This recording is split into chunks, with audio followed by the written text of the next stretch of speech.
Hi guys. Data entry के लिए मैं तफसीली वीडियो बनाने जा रहा हूं। जैसा कि हमने ग्रुप में वीडियो देखा, वो बहुत ही शॉर्ट शॉर्ट है। कुछ लोगों को समझ नहीं आया होगा। मैं थोड़ा इसमें तफसीली थोड़ा बना रहा हूं। सबसे पहले हम यहाँ लॉगिन करेंगे।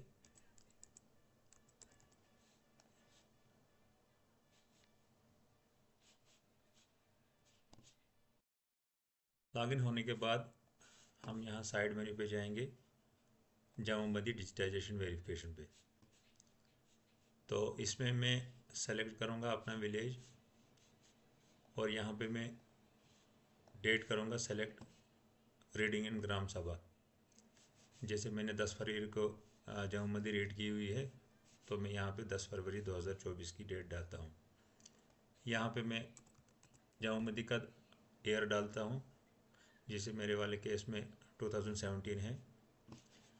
तो जमाबंदी डिजिटाइज यहाँ पे डाटा चढ़ाने के लिए हमें क्या करना है कि हम दूसरे टैब में यहाँ पे लैंड पार्सल सर्च खोलेंगे, और यहाँ पे हम खेवट चढ़ाएंगे जो हमें चढ़ानी है। जैसे मुझे 135 खेवट चढ़ानी है, तो मैं क्या करूँगा कि मैं यहाँ पे 135 खाता नंबर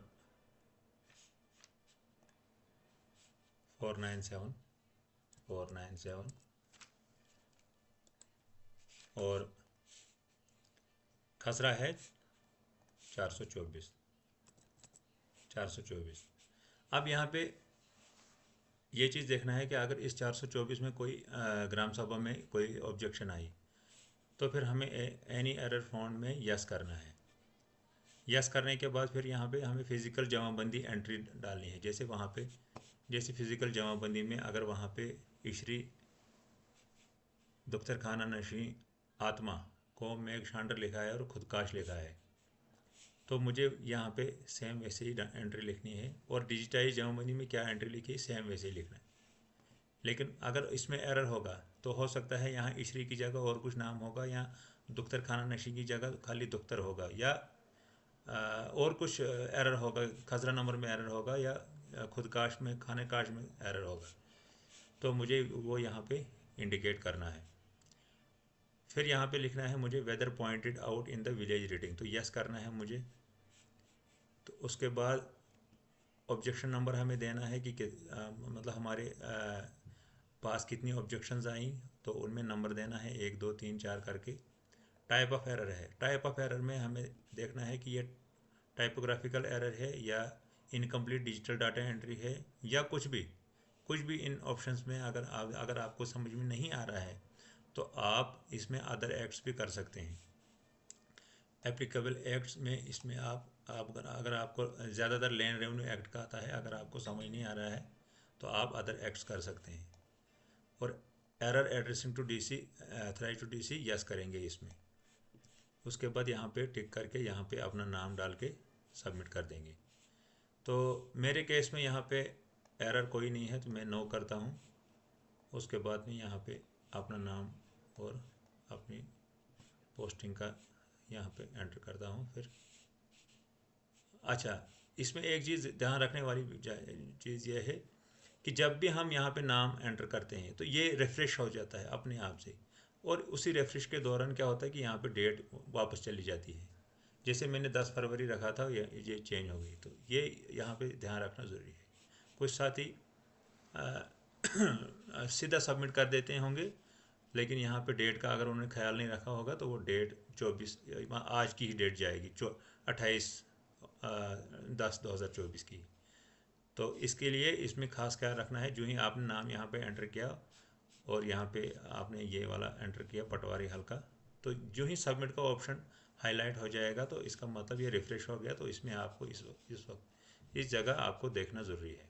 उसके बाद हम सबमिट करेंगे। डाटा सबमिट हो गया। अब हमारे पास दूसरी खेवट आती है। ये तो सिंगल नंबर खसरा की खेवट थी। अब मैं आपको दूसरी खेवट दिखा रहा हूँ। जैसे मेरे पास नेक्स्ट खेवट है 136। अब 136 में मेरे पास यहाँ पे बहुत सारे खसरा नंबर्स हैं। अब मैं आपको ये दिखाऊंगा कि इतने सारे खसरा नंबर कैसे इनमें एंटर करने हैं। अब अगर मेरी कीबोर्ड में कोई एरर नहीं है तो फिर क्या करूँगा मैं, फिर मैं अगर अगर किसी खाते में कोई एरर है तो मैं वो वाला खाता अलग से एंटर करूँगा। तो अगर मेरे कीबोर्ड में कोई एरर नहीं है फिर हम पूरी की कीबोर्ड एक साथ मिला के लिख सकते हैं। जैसे मैं यहाँ पे पहले विलेज सेलेक्ट करता हूँ, फिर एयर, ये वाली डेट मैं लास्ट पे डालूंगा क्योंकि ये हम मेरा रिफ़्रेश हो जाता है उस वक्त, फिर डेट चेंज होती है, इसलिए मैं डेट हमेशा लास्ट पे डालूंगा। तो अब मैं 136 करूँगा यहाँ पे कीबोर्ड, और खाता मैं क्या करूँगा, मैं लिखूँगा 498 2। अब 2 के आगे क्यों नहीं लिखा मैंने, वो इसलिए कि क्योंकि यहाँ पे बहुत सारे खासरा नंबर्स हैं। अब मुझे मालूम नहीं, अब इसमें असल में करेक्टर की जो लेंथ है वो अब इन्होंने कितनी रखी है, 160 रखी होगी, कितनी होगी, वो इतने ही करेक्टर्स पकड़ेगा। तो अब मैं देखूंगा कि कितने खसरा नंबर ये मेरे पकड़ेगा, उतने खाते तक मैं इसको लिखूंगा। अब मैं यहाँ पे लिखूंगा पहले 440। अब यहाँ पे मीन लिखा है तो मैं क्या करूँगा, इसको बटा 1 लिखूंगा, 440/1। फिर है 2243/415। अब यहाँ पे 440 मीन और है, अब मैं यहाँ पे 440/2 करूँगा, और ऐसे ही मैं अब बाकी खासा नंबर भी भरूँगा।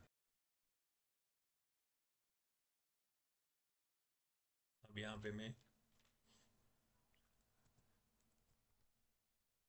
देखिए, अब यहाँ से आगे खसरा नंबर नहीं लग रहा है तो इसका मतलब मैं इसको अब यहीं पे क्लोज़ करूँगा। अब मैं देखूँगा 457 मेरा कहाँ तक आया, तो मैं देखूँगा मेरा 457 यहाँ तक आ गया। तो इसका मतलब मैं 512 खाते तक ले यहाँ पे इसको एंटर करूँगा। उसके बाद मैं इसको सबमिट करूँगा।